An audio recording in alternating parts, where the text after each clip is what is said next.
Good evening. On the world news tonight from BGI Television, I am Moriri Rabila Lawal. First, the news headlines. Tinubu laments Nabiha's death, tax security agencies on insecurity.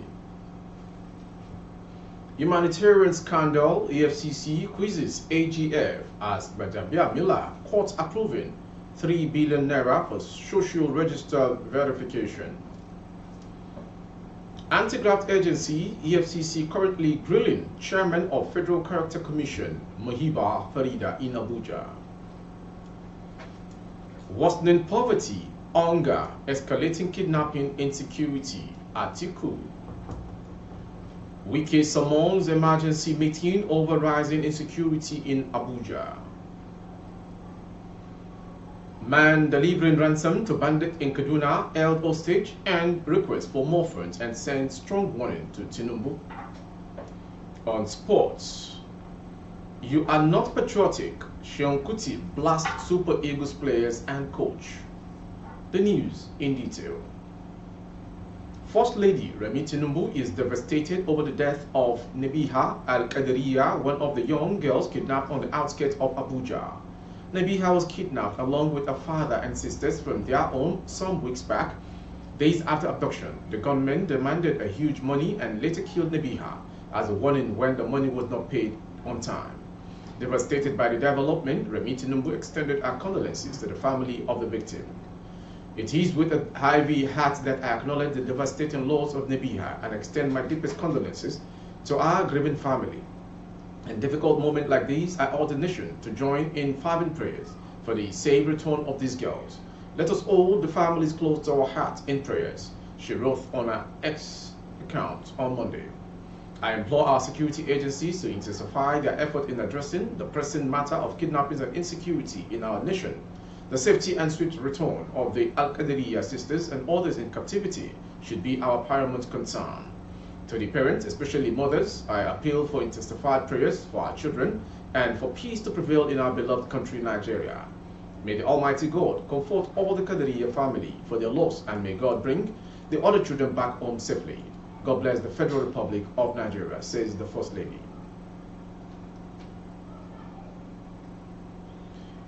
Humanitarian scandal. The scandal rocking the Ministry of Humanitarian Affairs and Poverty Alleviation has taken a new turn as the Chief of Staff to the President Femi Gbajabiamila has been alleged to have approved the suspended Minister Betta Edu to remove 3 billion naira from the COVID-19 palliative fund for the verification of the National Social Register. According to a leaked memo seen by Economic Confidential, the minister had requested approval, with the Chief of Staff granted on behalf of President Bola Ahmed Tinubu.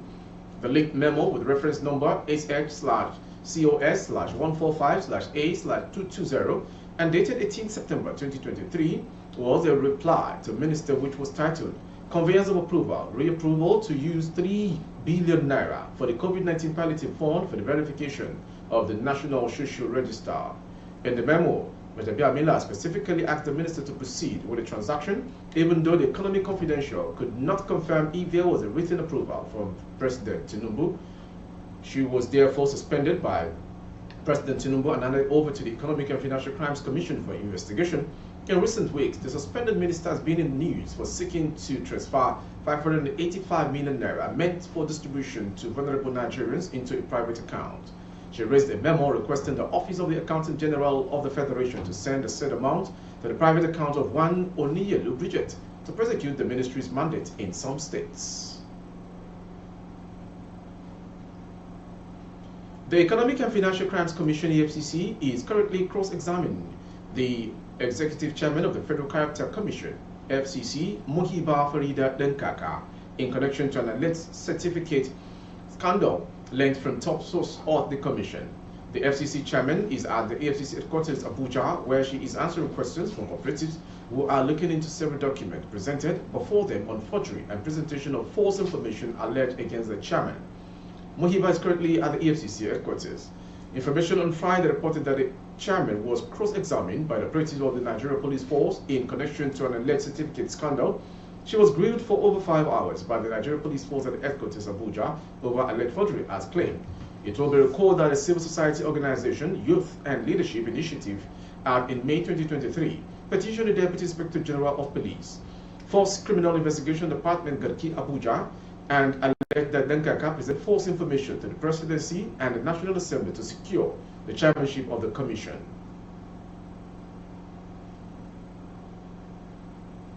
On the news, former Vice President Atiku Abubakar has blamed the escalating kidnappings and insecurity in the country on what he described as worsening poverty and hunger in the land. On January 5th, gunmen abducted 6 young girls in Buari area council of Abuja in a situation that has generated public outcry. Last Sunday, the abductors killed Nabiha, one of 6 sisters, particularly and purportedly as a warning to the family for failing to pay the money requested 60 million naira. Reacting on his ex-handle on Monday, Atiku said the spate of violence in the country distresses him. It is obvious that the worsening poverty and hunger in the land is escalating the level of kidnapping and insecurity in Nigeria, particularly Abuja, the Federal Capital Territory, he stated. He lamented that the kidnappers continue their reign of terror unchecked, calling on authorities to address the dire security situation urgently to regain the trust of Nigerians.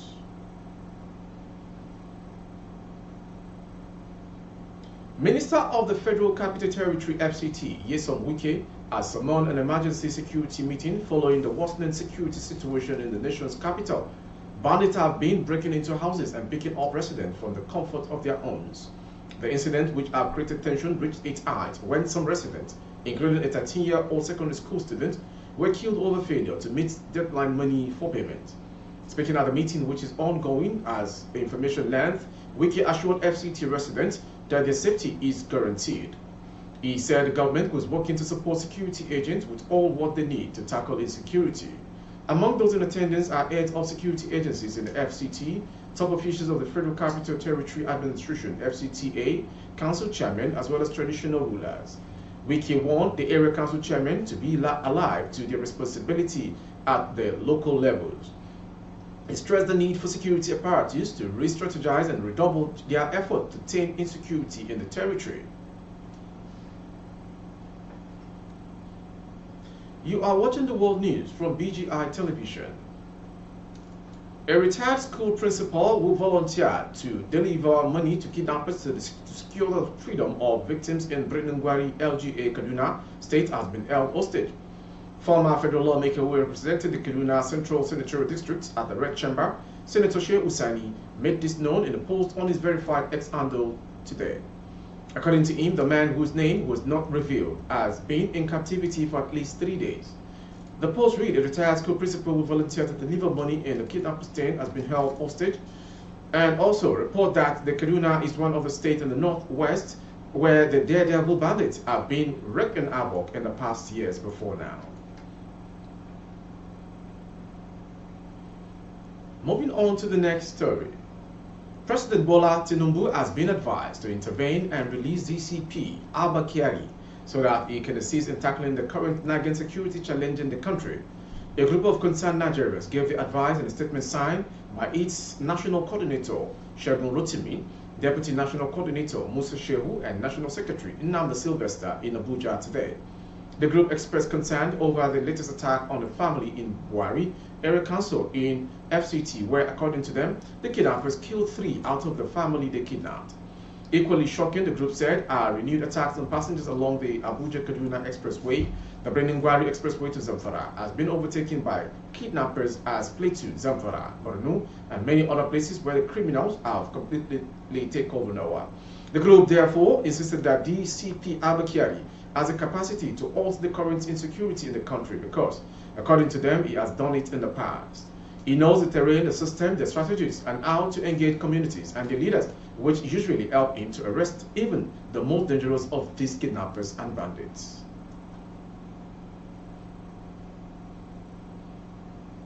Still within the north, Najatu Yusuf, the mother of the governor of Kano State, Abba Yusuf, has publicly offered prayers for the reinstatement of the former emir of Kano, Sanusi Lamido, who was dethroned by former governor Abdullah Iganduji's administration. Mrs. Yusuf prayed that the former emir be reinstated to the throne of his forebearers, Gideon Dabo, to continue the work he started before he was sacked. Our statement was captured in a video posted on Facebook on Friday while she hosted the former Emir's mother at a residence in a congratulatory visit following the Supreme Court judgment which on Friday affirmed the election of Governor Yusuf. The video of the visit, which immediately went viral, was posted on Facebook page run by New Nigerian People's Party group NNPP Kwenkwesia supporters with the caption, "Glad tidings from the governor's mother to the mother of the former Emir." The clip, which had over 12,000 likes and 1,000 shares as of the time this reporter viewed it, showed the governor's mother in a prolonged handshake with the former Emir's mother as they sat side by side and prayed for the both governor and the former Emir. They, the former Emir and the governor, will join hands together and work for Nigeria and our state. They are the soldiers of truth and God-fearing people. Allah loves them and we are proud of them. Alhamdulillah, as Islamically right, the governor's mother said in a 56-second video. Still on the world news. An ongoing rivalry between terror groups has decimated the camp of the terrorist Dogo Gide. Residents who live in terrains controlled by the terror groups and a security official have told an information. Al-Qaeda affiliated Ansari terrorists and members of the Islamic State West African province ISWAP launched attack against Mr. Gide's group, killing many of his gang members, although Mr. Gide escaped. The latest fighting between the groups occurred in early December, al-Source said. Ansari and ISWAP terror groups mainly target security and government officials, although thousands of civilians have also been killed in terror activities linked to both groups. However, residents of rural communities in northern Nigeria affected by terror activities said that both groups are flown at the rate of villages by other terror groups, such as that of Mr. Gide. Sometimes they fight and protect rivals from gaining access to villages under their grips. Moving on to the next story. Foreign. The United States of America has noted that Nigerians are the most successful and educated immigrant group in America presently. Owing to this, the United States challenged Nigerians to be more united in the advancement of human rights and civil liberties in order to facilitate development of the country and African continent. Senior advisor for the Bureau of International Narcotics and Law Enforcement Affairs, U.S. Embassy, Sean Jamil Gavin, who gave the charge, pointed out that unity, love, and respect were strengths capable of propelling significant progress across Nigeria and the entire African continent. He spoke yesterday at a ceremony organized by the Center for Socio-Legal Studies to commemorate the Martin Luther King Jr.'s celebration in Abuja. Specifically, Gavin urged the people to rise above the divisions of religion, tribe and ethnicity, race and color, recognizing them as remnants of the past struggle designed to fragment our humanity as one. In speaking of unity and existence, it's imperative to recognize the extraordinary achievement of Nigerians worldwide. Nigerians are the most successful and educated immigrants group in America today. And to end the world news, a sports story. Grammy-nominated Afrobeat singer Seun Kuti has identified a lack of patriotism as the reason for the poor form of Nigerian players at the national level. He lamented that most Super Eagles players perform well at their respective clubs, but don't show the same commitment when they come to the national team. According to him, the excuses of not performing well due to lack of financial motivation is baseless, as most of the players are multi-millionaires who don't need to be paid by the national football body, Nigeria Football Federation, NFF. The singer stated these while reacting to Super Eagles' disappointing 1-1 draw with Equatorial Guinea in the 2023 Africa Cup of Nations. Speaking on the video message shared via his Instagram page, Seun Kuti said, "Nigerian footballers are not patriotic. I don't care what anybody says. They are more interested in their foreign clubs and the glams. They are not patriotic." From the sports story, we've come to the end of today's world news. Before we go, some headlines. Remi Tinubu laments Nabi as death, tax security agencies on insecurity. Humanitarian scandal, EFCC quizzes AGF as Gbajabiamila court approving 3 billion naira for social register verification. Anti-graft agency EFCC currently grilling chairman of the Federal Character Commission. Worsening poverty, hunger, escalating kidnapping, insecurity, Atiku. Wiki summons emergency meeting over rising insecurity in Abuja. Finally, on sports.